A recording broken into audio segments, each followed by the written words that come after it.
The first time Marcus Vellner showed up at my gate, clipboard in hand, I made the mistake of offering him coffee. He declined, of course, said he didn't drink caffeine afternoon, then launched into a monologue about aesthetic integrity and community harmony. I stood there, boots sunk in mud, a chicken clucking under my arm, wondering what I'd gotten us into.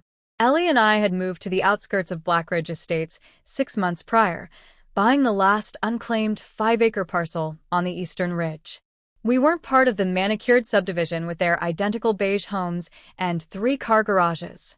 Our land butted up against it, sure, but we'd made it clear when we bought the place. We were self-sufficient, off-grid, and absolutely uninterested in HOA politics. But Marcus Vellner had other ideas. He fancied himself a protector of order, a self-appointed warden of community standards.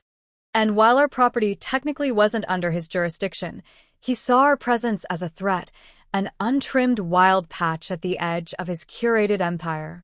It started with letters. First, one expressing concern about the color of our barn, which he claimed clashed with neighborhood earth tones. Then another about our solar panels being visibly reflective from the community walking trail. We laughed and tossed them in the fireplace. But then came the certified notice. I found it one morning duct-taped to our gatepost like a warning sign. Effective immediately, Blackridge Estates is revoking access to the main service road running parallel to the east fence line. Unauthorized use will be considered trespassing. It was a surgical strike. That narrow gravel road was our only reliable route for supply deliveries. Every Friday, a flatbed truck rolled in with livestock feed, hardware, equipment, and occasionally essentials we couldn't produce ourselves. Cutting off that road wasn't a mere inconvenience, it was a chokehold. I called the HOA office, and Marcus himself answered. His tone was smug. "Mr. Dalton, as I've said before, we're trying to preserve a certain standard here. Your weekly deliveries are disruptive. Unsightly. The board has made its decision. The board doesn't govern my land. The road, however, is maintained and owned by Blackridge Estates. And you, unfortunately, are no longer welcome to use it." I stared out the window at the long stretch of fence that separated our property from Blackridge. Beyond it, pristine lawns and matching mailboxes lined up like obedient soldiers. I hung up without another word. That evening, I met the feed truck at the gate and helped the driver carry 50-pound bags by hand down our rutted side trail. The next week, 2 private security guards blocked him from even entering. No confrontation, just a quiet refusal. The message was clear. We were being isolated. Ellie watched me that night from across the dinner table, her fingers idly tracing the rim of her mason jar. "He's trying to break us," she said softly. "He picked the wrong people." That night, after she went to bed, I pulled out the large county zoning map from my workshop drawer. Spread it across the table. Red and blue lines danced across faded paper, denoting boundaries, easements, and decades-old compromises. I studied every inch, pored over footnotes and parcel notes with a flashlight clamped between my teeth. At exactly 2:41 a.m., I found it. A narrow, diagonal strip marked RZ-14, recreational/private use. It bordered the eastern line of our property, carved out years ago, when the land was still ranch land. The code was dormant, forgotten, but it was active. And more importantly, it was mine. A slow grin spread across my face. Let Marcus play games with roads and rules. Let him posture behind his fences and forms. He wanted to make a point about control, about who belonged and who didn't. Fine. I'd answer him with a different kind of paperwork. One backed not by threats or bylaws, but by the full weight of legal firepower. And when it echoed across his neatly trimmed cul-de-sac, I'd make sure he understood exactly what kind of neighbor he'd tried to bully. 2 days after finding the recreational zoning clause, I walked into the Blackridge HOA meeting with my boots still dusty and my confidence freshly polished. The community center's conference room smelled like lemon disinfectant and artificial civility. Folding chairs formed a half-circle before a laminate podium where Marcus Vellner reigned, smug as ever in a polo shirt and loafers, flipping through agenda papers like they were sacred scripture. I waited until they were wrapping up some mundane dispute about mailbox heights before clearing my throat. Marcus looked up, displeased. "This is a closed board meeting, Mr. Dalton. I'm not here to vote. I'm here to inform." He shifted in his chair. "You can submit your concerns in writing." "No concern. Just a courtesy," I replied, stepping forward. "I've filed notice with the county to develop a private-use recreational facility on the eastern edge of my property." Whispers rippled through the room. Marcus raised an eyebrow. "What kind of facility?" "A gun range." Silence. Not the shocked, appalled kind, but the brittle quiet of people unsure if they'd just heard a threat. I let it hang a moment before adding, "All within the legal allowances of RZ. 14 zoning. Target lanes, safety berms, baffling, state compliant and neighborly, of course." "You're joking," Marcus said flatly. "Nope. Permits already in. Construction starts Monday." His jaw tightened. "You're weaponizing property rights." I smiled without warmth. "You tried starving us out. This is just me exercising my freedoms." Marcus sputtered, but I turned and walked out before he could reply. No more debates. No more warnings. That weekend, I marked the boundaries along the east fence line with orange flags. Ellie watched from the porch, arms crossed, brows furrowed. "You're really doing it?" "I gave him every chance," I said. "Now I'm giving him consequences." She nodded slowly. "Just keep it legal. No surprises." That Monday, the gravel crunch of diesel engines echoed through our land. I'd hired for veterans from a nearby security training center, men who understood firearms, safety, and, more importantly, resolve. We started grading the earth for a 100-yard lane, building up berms, trenching out for baffles and sound walls. I ordered heavy-gauge steel targets and a prefab shooter's booth to anchor the north end. By Thursday, the echo of hammers and saws rolled across the ridge. And by Friday, the first HOA complaint came in about excessive construction noise. I posted the permit certificate on our gate, laminated and bulletproof. The next week, Marcus escalated. A notice arrived claiming I was endangering the community. The sheriff, a level-headed woman named Tessa, who'd known me since we were kids, came by to investigate. She reviewed my plans, walked the perimeter, and confirmed everything was above board. "Lot of tension out here," she said, kicking at the gravel with her boot. "You sure you want to pour gas on it?" I met her eyes. "He tried to cut us off, Tess. This isn't a grudge. It's a message." She nodded once and left. The next morning, Marcus blocked my feed delivery again, this time with construction cones and a handwritten, "Road closed for repairs" sign. I didn't take the bait. I called the delivery company, rerouted the order to the local hardware store, and picked it up myself with my old trailer and a full tank of spite. Every move he made was reactive. Desperate. Ours were deliberate. By the third week, the range was almost complete. I installed directional sound baffling, large wooden fins that directed noise upward, not toward the neighborhood. I added safety signage and orange boundary markers, then scheduled our first live test. Saturday morning, I stepped into the shooter's booth and set my sights on a steel silhouette 50 yards out. Ellie stood behind me, arms folded, stone-faced. "You sure about this?" she asked. "More than I've ever been." I took a breath, squeezed the trigger. Clang. The sound ricocheted off the hill, sharp and definitive. A punctuation mark at the end of weeks of silence. Across the fence line, Blackridge stirred. The echoes from that first shot barely faded before the emails started rolling in. Subject lines like "community safety concern," "gunfire disturbance," and the particularly desperate "request for immediate cease and desist" hit my inbox like buckshot.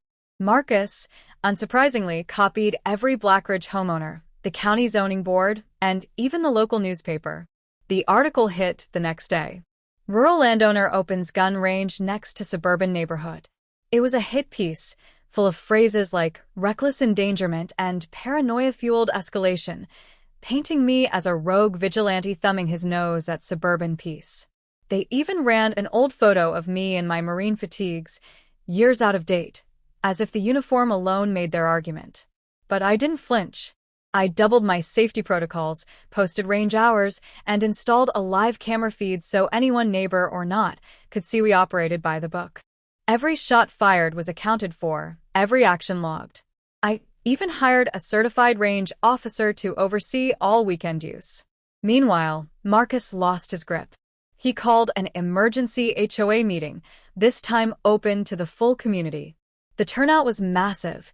Dozens of homeowners, red-faced and indignant, clutching reusable water bottles and talking over one another. I stood in the back, arms folded, silent. "We cannot allow this," Marcus shouted, slamming a printout of the range permit on the podium. "This man is weaponizing proximity. He's turning our neighborhood into a war zone." A woman near the front stood up. "He's on his land. "And honestly, I've heard more noise from your 4th of July parties than I have from his range." Murmurs of agreement rippled through the crowd. Marcus tried to regroup. "This is about safety." But another homeowner raised his hand. "Isn't that why he has berms and barriers? I've seen the live stream. The man's not firing at us, he's firing at steel." A third chimed in, arms crossed. "You try to cut off his delivery road, Marcus. That doesn't sound like leadership, it sounds like provocation." The meeting spiraled. By the end, Marcus's voice was hoarse and his composure cracked.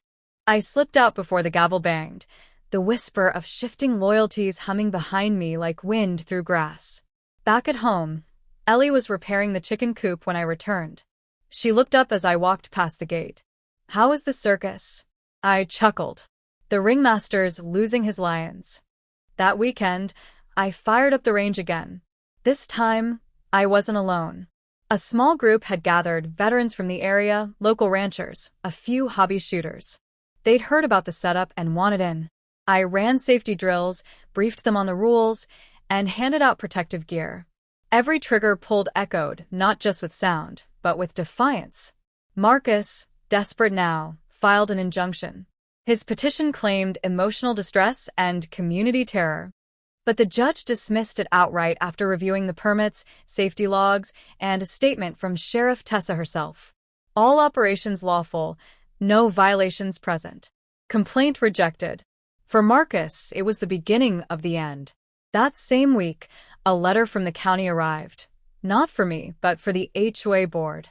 A formal warning about misuse of authority and potential harassment liability. Apparently, my formal complaint, quietly filed weeks ago, had teeth.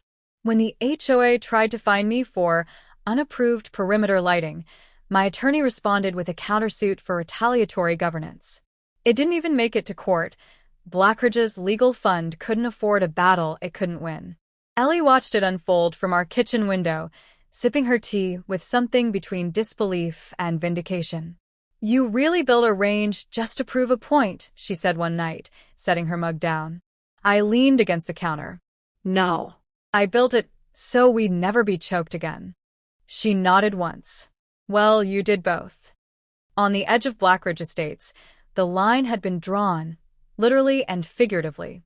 And the only sound more powerful than Marcus's angry rants was the rhythmic, lawful clang of steel meeting precision-fired lead. By midsummer, Blackridge had changed.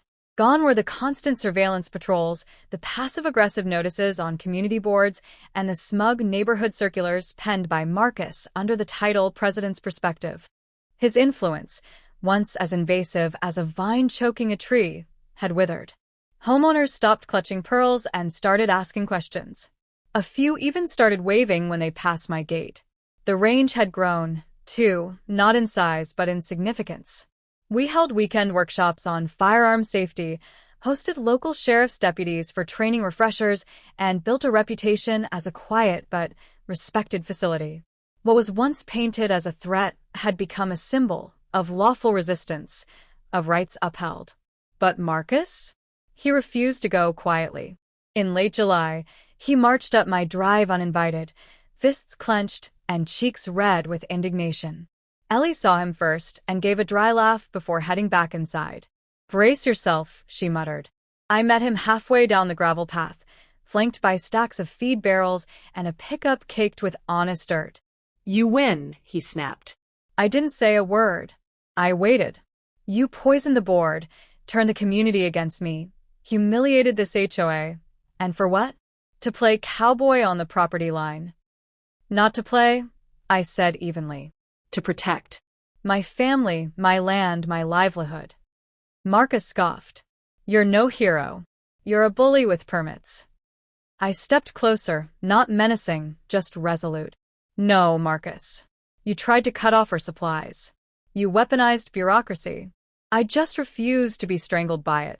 He shook his head, but something in his eyes, maybe exhaustion, maybe realization, shifted. The fight was leaving him. You've made your point, he said, loudly. I didn't smile, then let it echo. A week later, Marcus resigned as HOA president. Officially, he cited stress and irreconcilable differences within the community. Unofficially, everyone knew he'd been voted down, shouted over, and finally pushed out by the very people he once manipulated. His iron grip had turned to rust. The new interim board president, a soft-spoken woman named Carol Hargrave, reached out within days. She visited with homemade cookies and an apology. We don't want any more wars out here, she said gently. We'd rather focus on rebuilding trust. I offered her sweet tea and a seat on the porch. It was a start.